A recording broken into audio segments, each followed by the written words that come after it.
So guys, in today's, here you can see it, one more video is come about the machine learning, and in today's machine learning video, I am telling you about HTML canvas in the machine learning. You are thinking how in the machine learning HTML has been came? No, the topic is HTML canvas. We are learning about the HTML canvas in the machine learning. So get ready for that. So please hit a like button, share with friends, and subscribe to my channel. You don't forget to all the notification bell also, so never miss our future latest videos. So let's learn about what a canvas in the machine learning HTML canvas. So I do not take a long time. So let's move to computer screen and let's do a coding with laughing. In today's machine learning video, I am telling about the HTML canvas. You are thinking it is telling me the machine learning, but why this come on the HTML canvas? This one topic in the machine learning we learn about the HTML canvas. This is just one topic, okay? HTML canvas is perfect for scatter plots. With what scatter plots? HTML canvas is perfect for line graphs. HTML canvas is perfect for combine the scatter and lines scatter plots. This one scatter plot source code, here you can see it. When I copy this source code and when I go here and when I paste this code where, let me tell you. When I erase it, when I write here HTML and when I write here head, when I write head, and then when I write here body, and when I write here script, and when I paste this code here, when I copy it, and what is error? It is not giving me the error, but just I am telling, I am writing here what is error in this code. Give me complete code with output of graph. When I run it, so then it will be giving me this type of error in the code. Here you can see it. Now it is giving me when I insert it and when I run it. When I refresh it, so now it is giving me one graph. Here you can see it. Which type of graph? Here you can see it.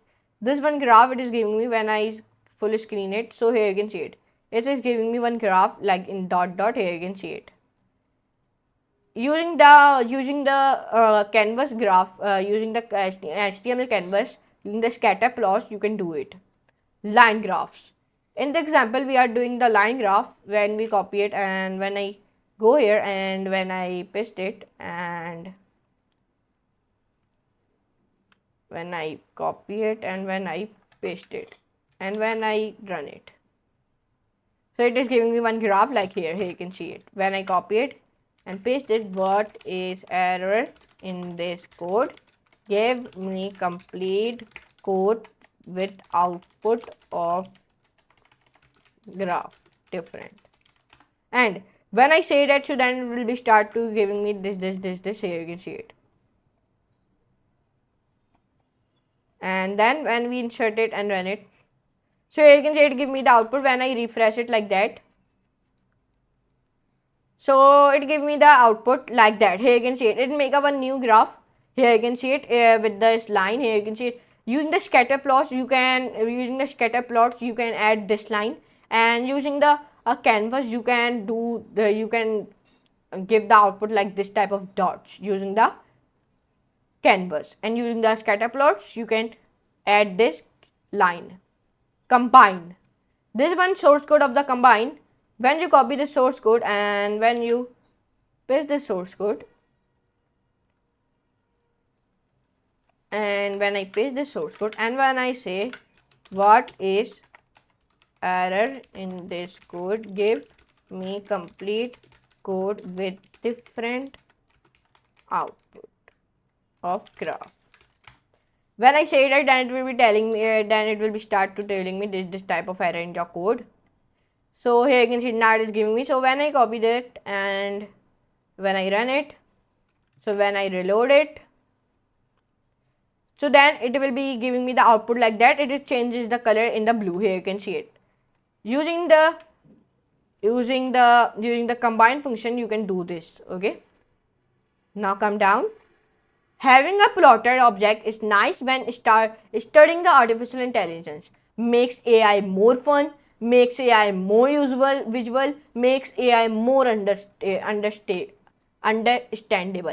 Create a plotter object. In this example, we are creating a plotter object. So in this syntax, this one syntax. If you add a method for plotting a line, so you write this type of syntax, okay. Add a method for transforming the xy values. If you add a method for transforming the values, so you wrote like that. Here, okay. Paste it. If you add a method for plotting the points, so you can wrote like that. And here our points are already coming. Here you can see it in the color of blue. Plot, if you plot someone with random points, so you wrote like that. Sorry, this, you wrote like this. Copy it and paste it. If you put the code in the library, so this one source code here, if you put the code in the library, this is the source code of that. When I copy it and when I paste it here, so now use save it the file like myplotted.js. You can save the file by the name of myplotted.js. Use it in your HTML pages. Now you can add your plotter object to your HTML pages. Now here you can see it when I copy it and then we can paste it. Copy it and say what is error in this codes. Give me complete code with output. When I say that, so then it will be start to telling me this type of error in your code. Here you can see it. It give me many codes, but here you can see it. When we run it, should give me nothing output because when we reload it, then it will give me the output. So here you can see it. It give me the output like that. There are many dots with the one. We import this line using the scatter plots. This line, okay, this type of line. And this dot is coming using the canvas graphics. If you don't know canvas graphics, so in today's video I have already told you that. So I hope your concept will be clear about the canvas graphics. So I hope you can enjoy this class. If you enjoy, so please hit a like button, share and subscribe to my channel. Do not forget to all the notification bell also. And today's video we learned about the HTML canvas. So I appreciate your support through. If you genuinely appreciate my work, so please let your friends know about this course too. And if you haven't checked my whole playlist yet, so move on to the CodeWithPk.com on my YouTube channel, so you can easily access it and bookmark it also. So for today, goodbye.